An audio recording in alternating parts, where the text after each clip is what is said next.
Payton shot. It's good. Payton knocks it down with 9.3 remaining. And the Heat back up by 2. Looks to Nowitzki. Nowitzki on the drive. Inside. No, but a foul. And Dirk Nowitzki will shoot 2 with 3.4 remaining in the playoffs. 90% during the regular season, and he calmly sinks that one. Misses the free throw. Wade makes it a 2-point game. The lob knocked away, and the Heat survive. And by Dwayne Wade. There you go. A stirring fourth quarter comeback. And the Miami Heat right back in the NBA Finals. In 2006, Dirk Nowitzki was a free throw away from placing himself amongst basketball royalty by becoming an NBA champion. We all know Dwayne Wade went Super Saiyan.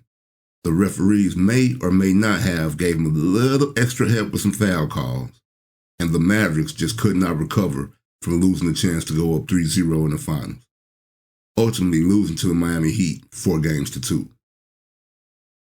After the loss, Dirk was all but given up on, and he would see some of the lowest points of his career following 2006.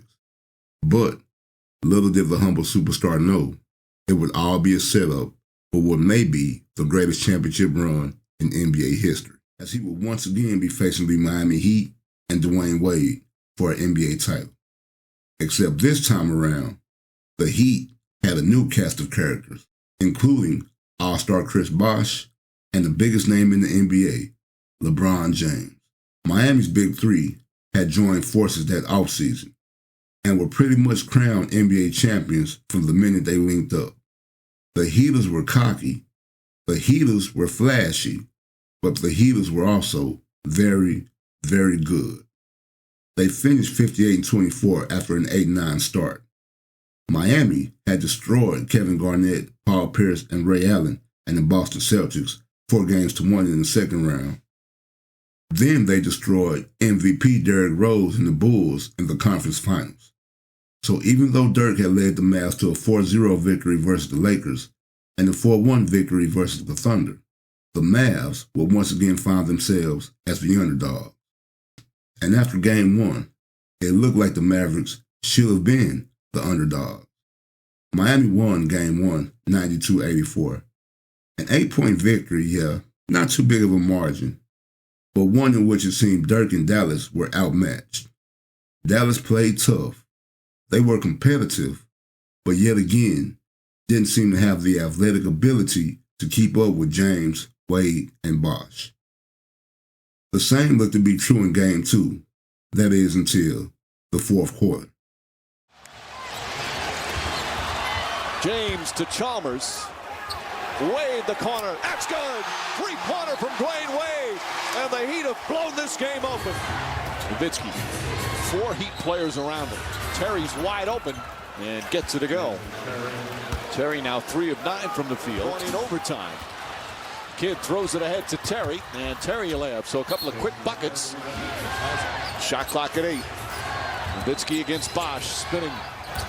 Marion the drive, flips it up, banks it in. Difficult shot from Marion, and it's a 7-point game. Nowitzki back up to Kidd, wide open for 3. Knocks it down. Jason Kidd, a clutch shot, and it's a 6-point game. Out to Kidd.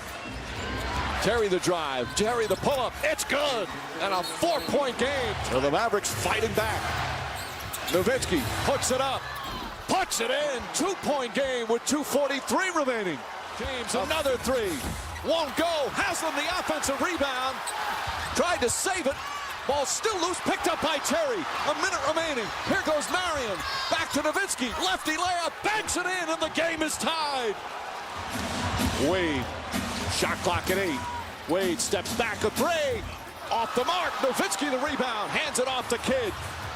Down the stretch tonight. Terry to Nowitzki. Puts up the 3. Puts it in. Dallas goes up by 3 with 26.7 remaining. A 20-2 run. Extraordinary comeback. Chalmers wide open. Oh! Chalmers knocks down the 3 and ties the game. 7 to shoot. Nowitzki drives underneath lefty layup, banks it in with 3.6 remaining. Miami out of timeouts, trailing by 2. James back to Wade. Wade puts it up for the win. Off the mark, and Dallas has tied the finals with one of the most incredible comebacks in NBA Finals history. Dirk Nowitzki, the last 9 points for the Mavericks, and this building has gone quiet. In 2006, Dirk was the victim of a Finals fourth quarter comeback. In 2011, Dirk was the villain as he crushed Miami's defense and stole the victory on Miami's home court to leave the series tied 1-1. Game 3 will be another close, contested contest. This time, with Dirk missing the last-second shot and Miami escaping with the 88-86 victory and a 2-1 series lead. Heading into Game 4, Miami had a chance to take a commanding 3-1 lead, and with it being reported that Nowitzki was sick with the flu the morning of Game 4, the Heat looked to be in a good position to do so. But that supporting cast around Dirk that gets disrespected so much will step up big time. Since the infamous upset to Golden State in 2007 and the failed Kobe trade that offseason, Mark Cuban, Donnie Nelson, and the Mavs front office had decided if they weren't going to switch out their superstar, they needed to switch out the players around him. And they had spent the prior 3 seasons doing just that, bit by bit. It began with Dallas trading Devin Harris to New Jersey for Jason Kidd February 19th of 2008. Next was trading Jerry Stackhouse for Shawn Marion July 9th of 2009. Josh Howard was next to be swapped after suffering some injuries, and he, along with a few other players, were traded to Washington for Caron Butler, Brendan Haywood, and Deshaun Stevenson on February 13th, 2010. Cuban then added Tyson Chandler via trade for Eduardo Nahara and Eric Dampier July 13th, 2010, and the final touches to the rebuilt supporting cast came when Dallas traded for Peja Stojakovic June 24th of 2011.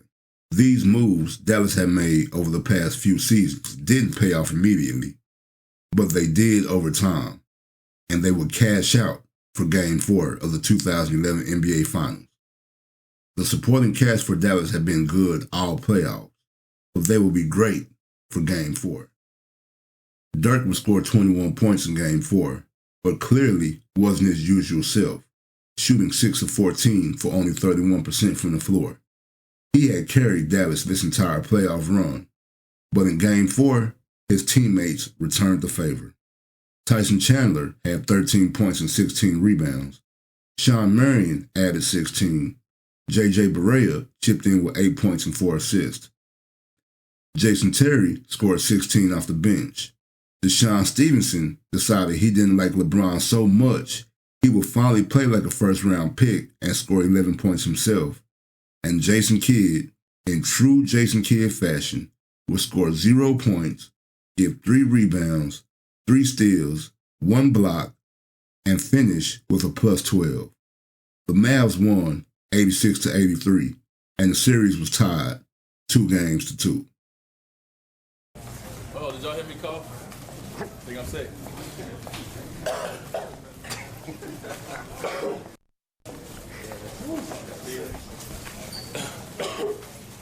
Hey, this weather, man. Weather is great. It's hard to go from 85-degree weather and then go to 90.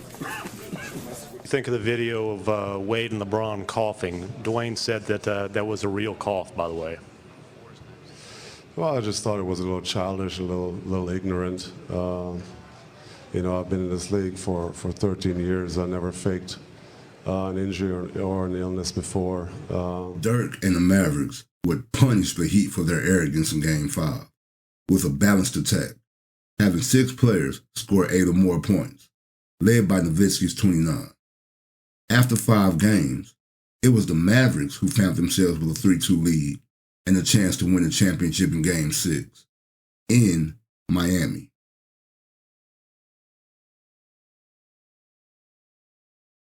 Game 3 would turn out to be Miami's last victory of the series, as Dirk and the Mavs dominated Game 6 on the road, leading from start to finish, leaving the Miami Heat fans hushed and the Miami Heat players humble.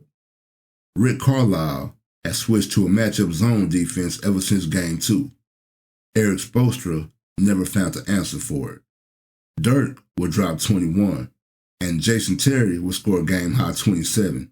And on June 12, 2011, almost 5 years later to the day exactly that Dirk watched Miami celebrate on his home court, Nowitzki would now celebrate on theirs, raising the Larry O'Brien Trophy in Miami and winning Finals MVP.